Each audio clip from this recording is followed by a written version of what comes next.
Yo, what is good, Knicks Nation? Welcome back to Knicks Media. This is Richie, and the New York Knicks, they are back on a winning streak. We have won now 3 straight games, getting our revenge against the San Antonio Spurs last night at Madison Square Garden after we lost to them in San Antonio just last week. This was the Jalen Brunson game. He gets a career-high 38 points on an efficient 17 of 27. He also had 6 dimes. He had 7 rebounds. And the most important stat for me in this stat line for Jalen Brunson, or most impressive rather, is he literally had 1 free throw.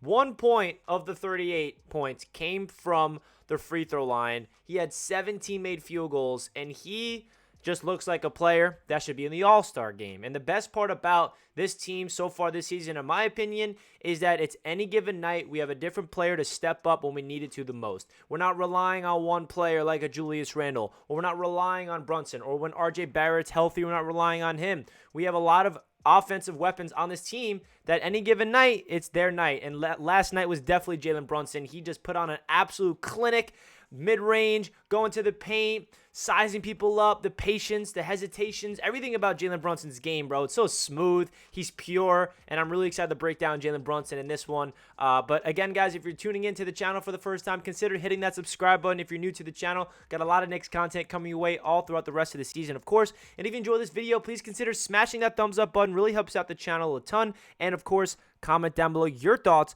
of last night's victory in the comment section down below. With that being said, I want to get into my thoughts of this game last night and what this really tells us about this Knicks team, because it's been a roller coaster these past, I would say, month or so, right? 8-game winning streak, we are on top of the world. 5-game losing streak, oh, I guess that 8-game winning streak was a fluke.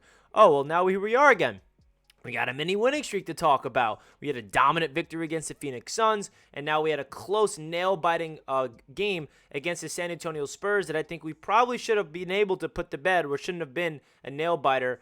We missed some free throws, Evan Fournier, and at the end of the game, man, we were able to get a 5-second violation called on the San Antonio Spurs. They were not able to inbound the ball, which was pretty cool. But the cool thing about that game, to me personally, was it shows that we have a clutch player on our roster, and that's Jalen Brunson, man, because this team has definitely struggled with their inconsistencies at finishing out strong, right? In the last 3 minutes, we saw what happened with the Dallas Mavericks game, obviously, but when we have a guy like Jalen Brunson, where I have so much confidence in him when the ball's in his hand. I was watching the game with my friends. I'm like, yo, give the ball to Jalen Brunson, go isolation, let him just go get a bucket or create a shot for somebody else, because his ability to create for others, whether it's dishing it to a wide-open Quentin Grimes in the corner or just sizing someone up, low post, fadeaway, mid-range, whatever, you name it, his bag is endless at this point.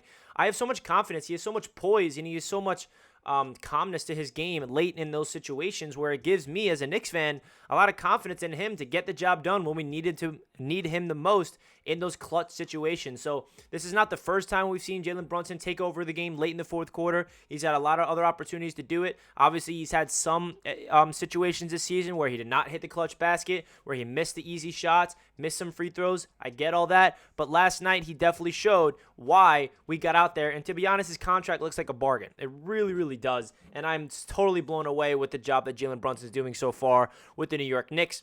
Speaking of Julius Randle, he had a phenomenal first half, and then he kind of took a step back in that second half, started putting up inefficient shots. But if you still look at the numbers, man, Julius Randle, 25 points, 13 rebounds, 4 blocks, 3 steals, and 9 of 26. Definitely not his night from shooting the ball. But the best part about Julius Randle, in my opinion, and the biggest difference from his game from last year, is his effort. I mean, that block he had, that chase down block, okay, LeBron. I mean, I see Julius Randle putting in a completely different effort. His mindset's different this season. You can tell he's more comfortable in the city of New York.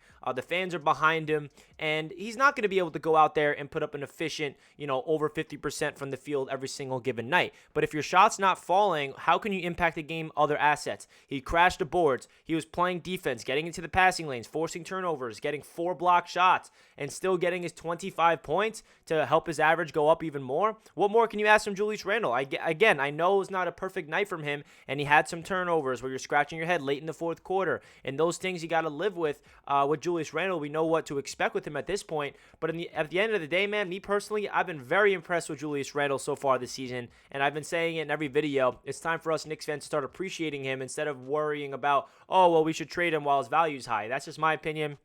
I get all you guys wanting to trade him, I guess, but in my opinion, we should root for him and be satisfied and be happy with a star because he's playing like one. He's playing like a freaking all-star. So let's go, Julius. Love what I saw last night.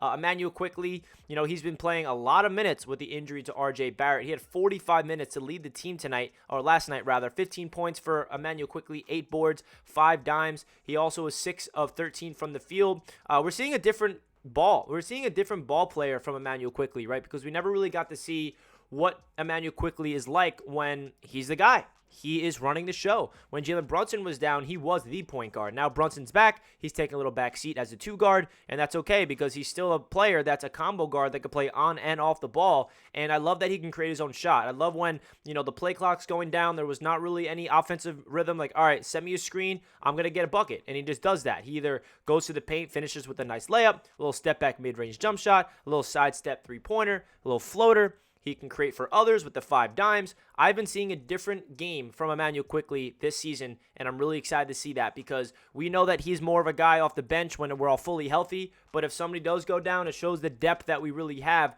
on this roster that Emmanuel quickly can step in there for an RJ Barrett or Jalen Brunson when he was injured and still get the job done. So shout out quickly. I've been very impressed with his game. And Quentin Grimes, I think my issue with Quentin Grimes has nothing to do with him. It has to do with get that man more shots. I mean, he only shot the ball 8 times.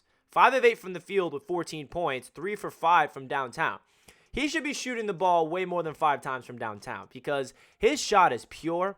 He just fires that thing so quickly. He's a high release, beautiful form. Everything about Quentin Grimes' game this season has been super impressive, whether it's ability to put the ball on the floor and drive baseline. I feel like that's his patented move so far this season. A little hesitation, a little jab step going baseline, whether he's going to go for the reverse or dish it down low to a Mitchell Robinson or dish it out to the corner for a shooter, and of course creating his own shot as well. I really love what I'm seeing from Quentin Grimes. His defense is obviously a big deal, 2 steals for Quentin Grimes, but his offense, I feel like the Knicks got to get him the ball a little bit more because he's a weapon that I feel like could be a big piece for this Knicks team, not only for this season, but for the foreseeable future. Mitchell Robinson, he was dealing with some foul trouble in this game. He only had 4 points and 5 rebounds. And off the bench, this is another thing that I've been noticing about this team recently. With the injuries to RJ Barrett and other players, the bench has been pretty much non-existent, like not really doing anything. I mean, Isaiah Hartenstein led with 8 points off the bench.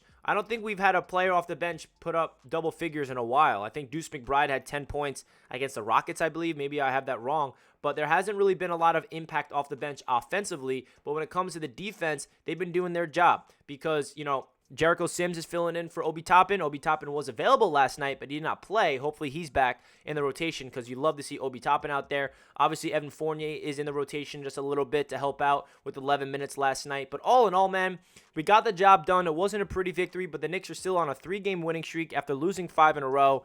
We're 3 games above 500. I'm pumped up about this team, man. You should be as well. It's been a fun season so far. And let me know your thoughts down below in the comment section. Love to hear what you guys have to say. And that does it for this video. And let's hopefully we can keep up this momentum, man. We got a big 3-game stretch. We got the Toronto Raptors. We got the Milwaukee Bucks. We got the Pacers. We'll see what happens, man. So let me know your thoughts down below in the comments. Love to hear what you guys have to say. And I'll catch you guys next time. Let's go, Knicks.